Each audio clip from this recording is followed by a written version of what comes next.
Magandang gabi, mga kabebe kong nagpupuyat dyan sa Pilipinas at sa mga OFWs natin na nagtatrabaho sa malayo.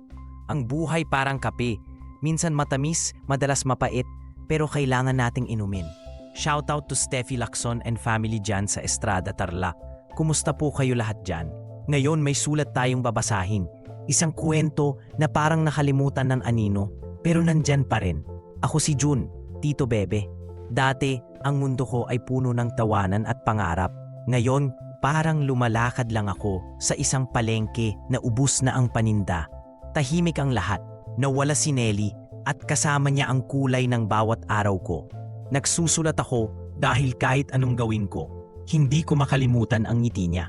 Ang ngiti na nagpaparamdam na may pag-asa pa rin kahit wala na siya. Ako si Jun, 32 taong gulang, isang tubero dito sa Caritan, Tuguegarao. Kasal ako kay Nelly na nagtatrabaho sa isang laundry shop sa kabilang kanto. Dati, pagkatapos ng trabaho, sabay kaming kumakain sa karinderya ni Aling Nena. Iyon ang aming simpleng routine, ang aming munting mundo. Isang hapon, pagkatapos kong ayusin ang baradong lababo, dumiretso ako sa karinderya ni Aling Nena. Umorder ako ng sinigang na baboy, paborito naming dalawa ni Nelly. Habang hinihintay ko, biglang nanindig ang balahibo ko. Sa dulo ng kainan, nakatalikod, may kausap na lalaki. Ang tindig, ang haba ng buhok, ang suot niyang puting t-shirt na may mansa ng sabon. Lahat ng detalye, sumisigaw ng pangalan niya. Si Nelly. Parang may humawak sa puso ko at pinisil ng mahigpit. Hindi ako makahinga. Naramdaman ko ang lamig na gumapang mula sa batok ko. Nanginginig ang mga kamay ko. Hindi ko alam kung totoo ba ang nakita ko. O baka niloloko lang ako ng pagod at matinding paggamis sa kanya. Ilang araw na ang lumipas pero hindi pa rin nagbabago ang takbo ng gabi ko. Pagkatapos ng trabaho, diretso pa rin ako sa karinderya ni Aling Nena. Hindi para kumain lang, kundi para hanapin ang anino niya. Nandoon siya, madalas sa parehong pwesto, nakatalikod pa rin. Minsan may kasama siyang iba't ibang lalaki, minsan naman ay mag-isa. Pero palagi siyang nandoon, parang angkor na humihila sa akin. Ang amoy ng adobo at sinigang, dati paborito ko, ngayon parang lason. Bawat subo, bawat tingin sa kanya, parang kutsilyong tumatarak sa dibdib ko. Alam kong mali, alam kong masakit, pero hindi ko mapigilan ang sarili ko. Para akong adik na kailangan ang bawat sulyap, kahit paano. Ang presensya niya, kahit malayo, nagbibigay sa akin ng kakaibang ginhawa at kirot. Unti-unti, naging parte na ng gabi ko ang pagmamasid sa kanya. Ang pag-asa na baka lumingon siya, baka makita niya ako, ay isang panaginip. Pero hindi, patuloy lang siya sa mundo niya, at ako, nakakulong sa akin. Bawat gabi, mas lalo akong nahuhulog sa bangin ng paghihintay. Pakiramdam ko, mas lalo akong nawawala, habang siya, parang masaya. Ang bawat pagbalik ko dito, parang isang hakbang papalapit sa dulo. Alam kong delikado, pero hindi ko kayang huminto. Para akong sinasanay sa sakit, sa unti-unting pagkawala niya sa akin. Nasa pwesto ko pa rin ako. Sa dulo, malapit sa pinto. Nakatingin sa kanya, sa likod niya. Ngayon, may kasama siyang dalawang babae, tawa ng tawa. Ang ingay ng karinderya, ang amoy ng pritong isda, lahat parang lumalayo. Ang tanging naririnig ko ay ang tawa niya. Ang tawa na dati, ako ang nagbibigay. Bigla, parang may bumulong sa akin.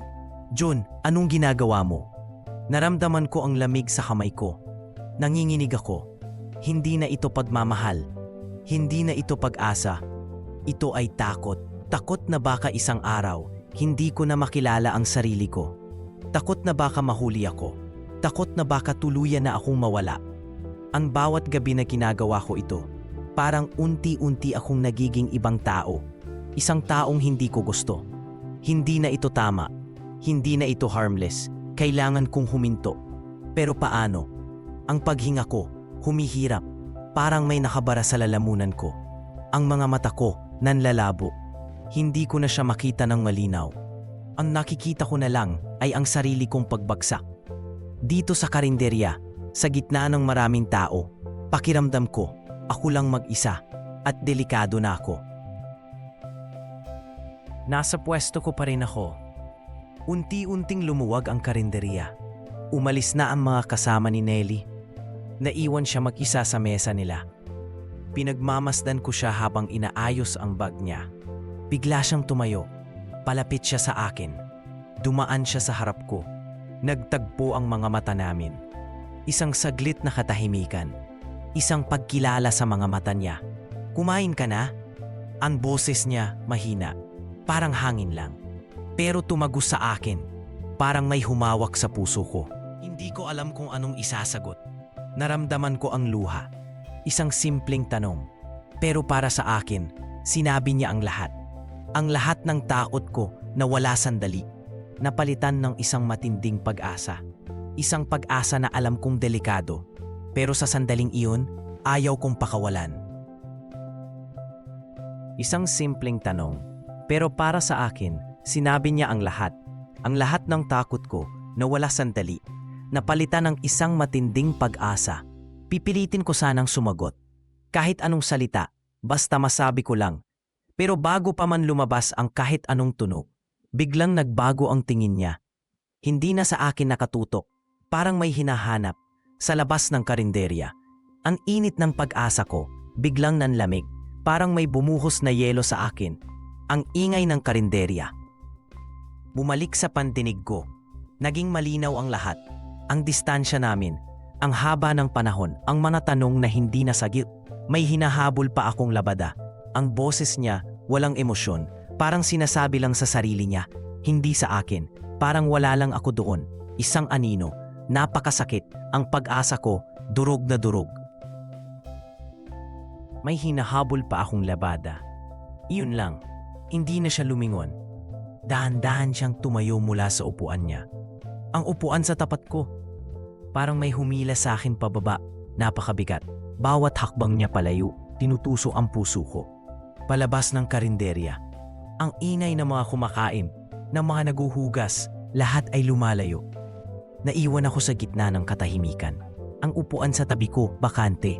Doon siya dati umuupo. Doon kami sabay kumakain. Ngayon, parang milya-milya ang layo ng upuang iyon. Kahit abutin ko, hindi ko na maramdaman. Gusto kong sumigaw, tawagin ang pangalan niya. Pero walang lumabas sa bibig ko. Parang may nakabara.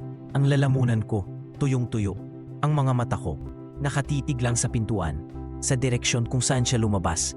Isang malaking butas ang maiwan sa puso ko. Sa karinderya, sa buhay ko, ang sinigang sa harap ko, lumamig na. Parang ako. Nakaupo ako sa sulok ng karinderya. Pinagmamasdan ng bawat pumasok at lumabas. Umaasa hanggang sa muli siyang lumitaw. May hawak na plastic bag, siguro galing sa palengke. Nagkasalubong ang tingin namin. Parang huminto ang mundo. Ang ingay ng mga kutsara at tinidor nawala. Ang usok ng niluluto naglaho. Nakita ko ang pagod sa mga mata niya. Pero may iba pa. Isang bagay na hindi ko maintindihan. Dahan-dahan, bahagya siyang umabot. Parang gusto niyang hawakan ng kamay ko. Pero bigla siyang bumawi. "Nelly, ako." Bago ko pa matapos ang sasabihin ko, biglang may humila sa kanya. Isang babae, kaibigan siguro niya. "Nelly, tara na, baka mahuli tayo sa..." Hindi ko na narinig ang dulo. Bumitaw ang tingin niya, ang kamay ko na natiling nakakuyong. Naiwan akong nakatitig sa pintuan. Sa muling paglisan niya, wala na talagang pag-asa. Ilang buwan na ang lumipas. Bumalik ako sa karinderya ni Aling Nena. Hindi na para maghintay, kundi para lang tingnan ang bakas. Ang dating ingay ng mga plato at tawanan napalitan ng tahimik na bulong ng hangin. Ang amoy ng sinigang at pritong isda tila naglaho na rin. Umupo ako sa dati naming pwesto, sa sulok. Walang init, walang buhay. Ang upuan sa tapat ko na natiling bakante, parang isang anino ng nakaraan. Hindi na darating si Nelly. Hindi na siya babalik. Ang puso ko, dati nagpupumiglas sa bawat pagdaan, ngayon ay kalmado na. Parang isang lumang radyo na tuluyan ng nawalan ng signal, naging katahimikan. Ang dating pamilyar na tunog ng paghahanda, ngayon ay malayo na. Tanggap ko na, ang kwento namin, tapos na. Isinara na ang pinto. Wala nang bukas para sa amin. Tito Bebe, salamat sa pakikinig. Hindi ko nahahabulin ang hindi nababalik. Ang dating baralo kong puso, ngayon ay maluwag na. Tanggap ko na ang lahat. Kailangan ko nang magpatuloy para sa sarili ko. Mga kabebe, narinig niyo ang kwento ni June. Masakit, oo, pero ganyan talaga ang buhay. Parang tubo yan. Minsan may bara. Kailangan mong linisin, hugasan, para umagos ulit ang tubig. Hindi pwedeng habang buhay kang nakatitig sa baradong lababo. May mga gripo talagang kailangan ng palitan. May mga linya ng tubig na kailangan ng i-reroute. Hindi mo pwedeng ipilit ang lumang koneksyon kung sira na. Minsan, ang pag-alis ng isang bagay ay pagbibigay daan sa mas malinis na daloy. Huwag kang matakot mag-install ng bagong gripo, June, o maglatag ng bagong tubo. Maraming pwedeng pagdaluyan ng pagmamahal. Ang importante, hindi ka na barado. Malinis na ang daloy. May bagong bukas, kabebe. Kaya tara, ayusin na natin ang mga sirang koneksyon sa puso.